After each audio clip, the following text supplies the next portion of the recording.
Assalamualaikum warahmatullahi wabarakatuh. Jumpa lagi bersama sahabat-sahabat Matan TV dimanapun berada. Pada kesempatan ini saya ingin membahas tentang fenomena foreign terrorist fighter. Maksud saya orang-orang Indonesia atau orang asing lain yang terus serta berperan di negara orang karena solidaritas, apakah karena solidaritas agama atau karena solidaritas suku atau etnis. Sejak beberapa tahun lalu, fenomena seperti ini terjadi baik di dalam negeri maupun di luar negeri. Misalnya ketika konflik Ambon pada tahun 1999, banyak sekali dari daerah-daerah lain yang ikut serta ke Ambon dan bergabung dengan kelompok-kelompok yang bertikai di sana karena solidaritas agama. Begitu juga di luar negeri, misalnya keterlibatan orang-orang Indonesia di Filipina Selatan atau konflik yang terjadi di sana karena solidaritas agama. Ada beberapa warga negara Indonesia yang terlibat di dalam konflik di sana, bahkan turut serta melakukan aksi-aksi kekerasan di sana. Yang terakhir, keterlibatan orang-orang Indonesia di Suriah dan Irak dan bergabung dengan kelompok-kelompok radikal teroris di sana. Ada beberapa negara yang menjadi center of gravity untuk tujuan jihad, yaitu Irak dan Suriah, Afghanistan, Filipina Selatan, dan tidak menutup kemungkinan wilayah-wilayah lain seperti Yaman, Somalia, dan Sudan, Libya, dan Mesir di bagian Tunisia yang sedang konflik juga akan menjadi medan menarik bagi kelompok-kelompok radikal terorisme sebagai tempat amalia atau operasi. Di Irak dan Suriah terdapat ISIS dan jaringannya yang tersebar di berbagai negara yang setiap saat melakukan propaganda untuk hijrah ke sana. Kemudian di Afghanistan ada Al-Qaeda dan jaringan-jaringannya yang juga eksis di wilayah sana dan jaringannya di berbagai negara. Begitu juga dengan Filipina Selatan.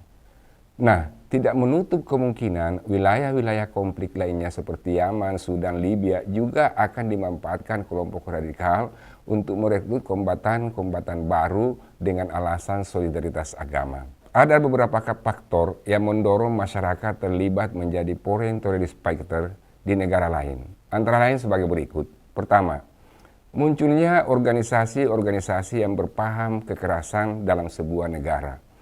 Keberadaan organisasi-organisasi ini telah mendorong masyarakat di sebuah negara tertarik untuk bergabung dengan kelompok-kelompok garis keras di luar negeri melalui narasi-narasi solidaritas antara sesama umat beragama.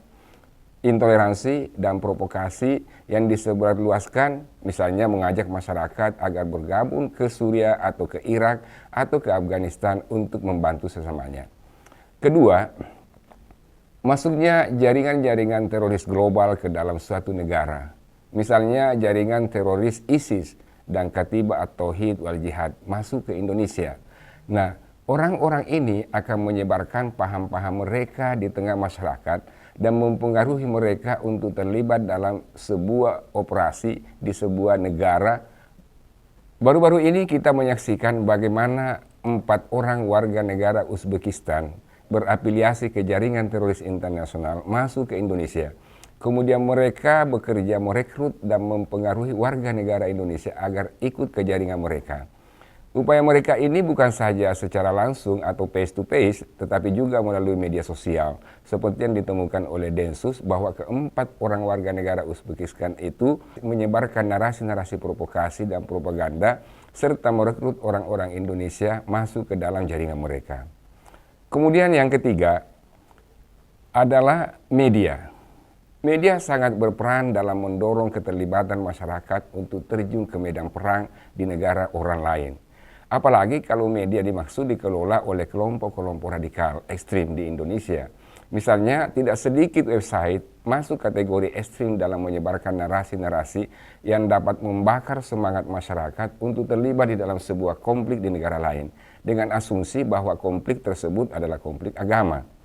Ketiga faktor inilah yang umumnya menjadi pemicu seseorang terlibat dalam jaringan teroris global dan siap bergabung dengan kelompok-kelompok radikal teroris di negara orang lain.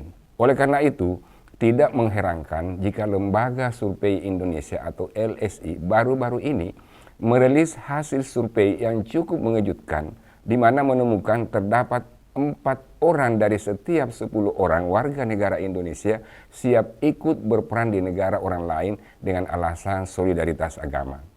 Lalu bagaimana semestinya menyikapi fenomena seperti ini yang tentu sangat membahayakan bagi generasi-generasi muda, apalagi generasi milenial yang hidupnya banyak sekali berinteraksi dengan media sosial. Secara umum, sesungguhnya pemerintah sudah melakukan berbagai upaya untuk menghentikan fenomena seperti ini melalui berbagai kebijakan. Tetapi hal tersebut tidak bisa sepenuhnya diharapkan dapat membendung masyarakat untuk tidak terlibat di dalam kegiatan-kegiatan terorisme di negara lain, apalagi di era keterbukaan ini. Ada beberapa hal yang harus dipahami, terutama bagi generasi milenial saat ini, agar tidak terlibat di dalam jaringan teroris internasional, antara lain sebagai berikut. Tidak semua konflik yang terjadi di luar negeri adalah konflik agama. Contoh misalnya konflik Israel-Palestina yang seringkali dikaitkan dengan agama, padahal sesungguhnya konflik tersebut adalah konflik wilayah teritorial yang masing-masing diperebutkan oleh kedua pihak.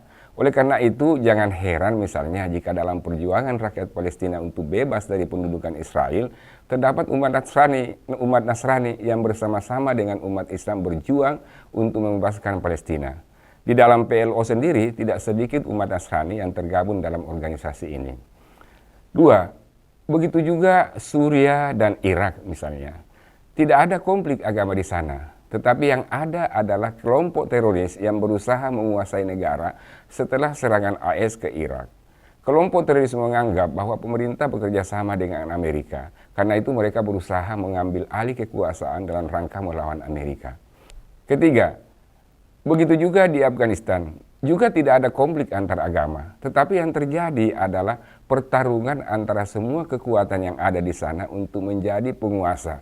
Pertarungan inilah yang kemudian melibatkan kelompok-kelompok radikal terorisme sehingga terkesan perang agama, padahal itu hanya narasi-narasi yang dikembangkan oleh kelompok radikal.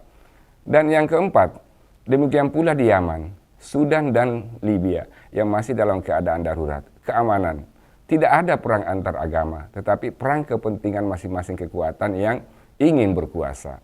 Fenomena-fenomena inilah yang sering dimanfaatkan oleh kelompok-kelompok radikal terorisme dengan mengusung narasi-narasi keagamaan sehingga mengesankan mereka tampil memperjuangkan agama. Inilah yang harus dipahami oleh generasi-generasi muda sekarang supaya tidak mudah terkecoh untuk bergabung dengan jaringan-jaringan terorisme global yang seringkali membawa-bawa nama agama. Karena itu generasi muda sebaiknya terlebih dahulu memastikan dan mendapatkan informasi yang lebih real dan detail dari pihak-pihak yang berkompetensi untuk memberikan penjelasan sebelum bergabung dengan foreign terrorist fighter. Demikian, semoga bermanfaat bagi kita semuanya, terutama bagi agama, bangsa, dan negara yang kita cintai. Wassalamualaikum warahmatullahi wabarakatuh.